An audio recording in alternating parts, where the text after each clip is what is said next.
Star Wars Attack of the Clones was the second movie in the Star Wars prequel trilogy, and although it is my least favorite, it's still a really good movie. So you think it would make a good game, but behold Attack of the Clones on the Game Boy Advance. Released on May 30th, 2002, this game was met with a negative reception. Why? Well, allow me to take you through this abysmal game and tell you why.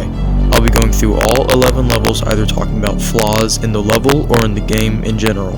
So let's begin. Opening crawl is exactly what you would expect, word for word, and for a Game Boy Advance game, it sounds very good.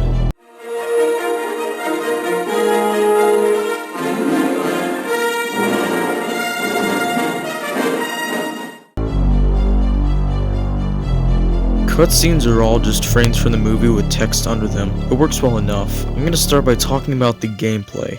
Most of the game is a 2D side-scroller beat-em up.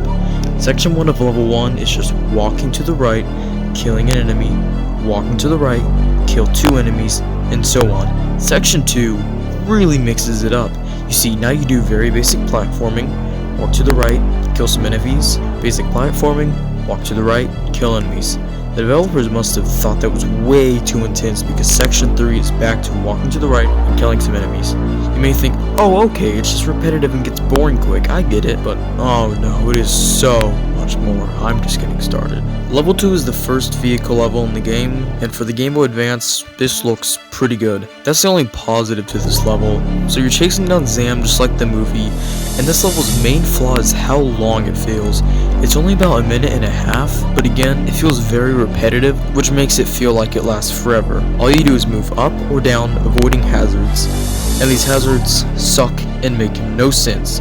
First, there are these ugly cars. Why are they just randomly parked here? You have to fly over or under them, and it's tricky trying to find which way to go. It can look like you can fly under it, but you can't. You just have to be quick, I guess. The other hazard are these yellow ball things. They're either moving back and forwards here, or dropped by Zam. When they're dropped by Zam, like the cars, you can avoid them by going over or under them. And like the cars, it's unclear until the last second. Also, throughout the whole level, Zam flies through all of these obstacles. How is that fair? Okay, quickly about the level. This one is like level 1 where you walk to the right, kill some enemies, you know what I mean. But now, occasionally, Zam will appear at the edge of your view and shoot you. You never expect it, and deflecting it back at her does nothing. And once you get used to blocking it, she throws thermal detonators at you. Also, this is the first level where enemies drop things. This yellow bar down here is your force bar. These green and yellow orbs refill the force bar, and when the force bar is full, enemies drop hearts which replenish your health. Where was this in level 1? Now onto the controls. If you've played good Nintendo games like Mario, you know that A is jump and B is attack whenever you have the power up, you know. Well, in this game, it's the opposite. B jumps and A attacks, but hitting A doesn't actually attack. To attack, you hold A, then hit the direction you want to attack in. Have any of these developers played Mega Man, Zelda, Mario? In those, you can attack when moving. You press one button to attack. How hard can it be? Well, this concludes level 3, and we're only getting started. This is the worst level I have ever played in any game in my life. Camino is nothing but a confusing maze. Everything looks the same. You have to enter all of these rooms to find key cards to unlock doors, to get more keys to unlock more doors, to get to the end of the level. First off, in order to enter a door, you hit up. Not too bad, but some rooms have an enemy right above the door, so you hold A, press up, character attacks, and as soon as Obi-Wan is done attacking, he leaves the room. You have to move away from the door, then attack. Now it's time to talk about the game's biggest problem. When you die, as in lose 1 life, you begin at the very beginning of the level. Yup, no checkpoints. You die, back to the beginning. When you lose 1 life, you should start back at the last door you entered or exited, not at the beginning of the level. And when you run out of lives, you just put in a password and restart at the beginning of the level. So the only negative of losing all lives is that you have to enter the password. That's not what the password is for.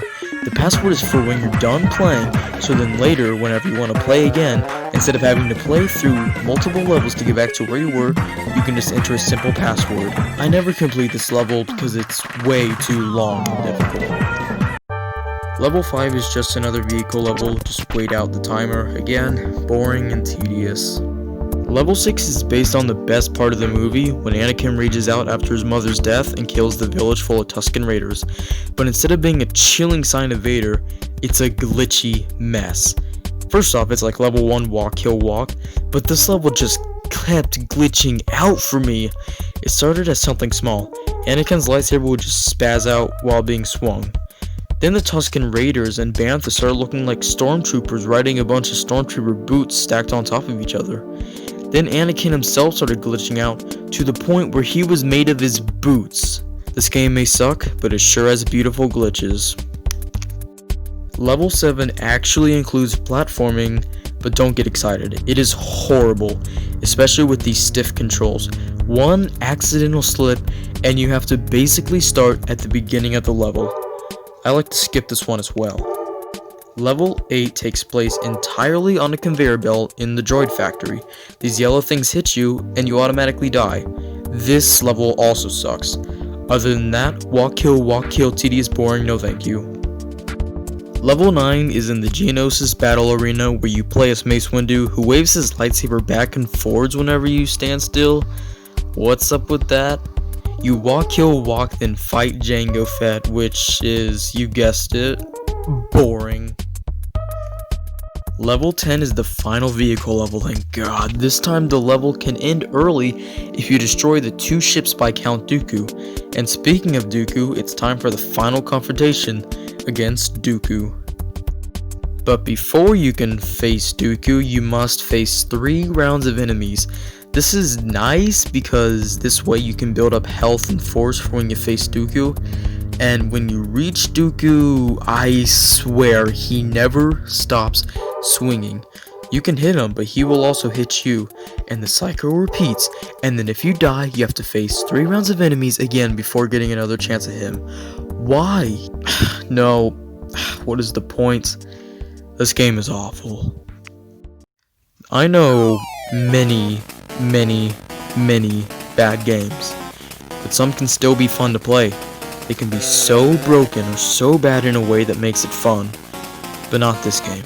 This game isn't fun in the slightest, and to prove that the console isn't the problem, which I am sure none of you were thinking, I'm gonna take a look at Revenge of the Sith for the Game Boy Advance, show you a Star Wars game done right on the platform.